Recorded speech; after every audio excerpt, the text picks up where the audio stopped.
السلام علیکم ورحمۃ اللہ وبرکاتہ۔ محترم ناظرین، استقبال ہے ہمارے یوٹیوب چینل الہند اسلامک ٹیوب پر۔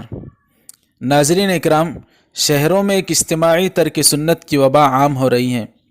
عید الفطر اور عید الاضحیٰ کی نمازیں عیدگاہ میں ادا کرنا نبی کریم صلی اللہ علیہ وسلم کی ایک اہم سنت ہے، جس میں بہت سی حکمتیں اور مصلحتیں پوشیدہ ہیں۔ لیکن آج کل عید الاضحیٰ کی نماز مسجدوں میں ادا کرنے کا رواج عام ہو گیا ہے، جبکہ مسجد میں عید کی نماز ادا کرنے کی اجازت صرف بوڑھوں، کمزوروں اور مریضوں کے لیے ہے۔ لوگ اس ارادے سے کہ قربانی جلد کر دیں مسجد میں نماز ادا کر لیتے ہیں۔ یہ طریقہ خلاف سنت ہے۔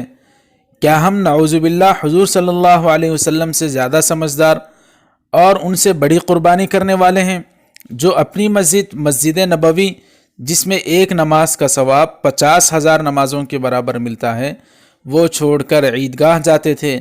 ذرا غور کریں کہ ہم کتنی اہم سنت کو پامال کر رہے ہیں اور اسلام کے ایک اہم حکمتوں بھرے حکم کو ہلکا کر رہے ہیں۔ اور پھر ایک دو مسجدیں نہیں، شہر کی تقریباً تمام مسجدوں میں عید الاضحیٰ کی نماز ادا کی جاتی ہے۔ کیا یہ ایک عظیم سنت کو ٹھکرانا نہیں ہے؟ ہونا تو یہ چاہیے تھا کہ شہر کی کچھ مسجدوں میں صرف بوڑھوں اور مریضوں کے لیے عید کی نماز کا انتظام کر دیا جاتا اور باقی سارے لوگ عیدگاہ میں نماز ادا کرتے۔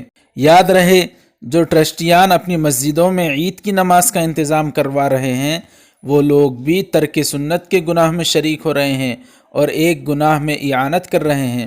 شہر کا شہر اس عظیم سنت کے ترک میں مشغول ہے، اور کسی کو اس کا دکھ بھی نہیں ہوتا کہ حضور صلی اللہ علیہ وسلم کی ایک اتنی بڑی سنت دھڑلے سے پامال کی جا رہی ہے۔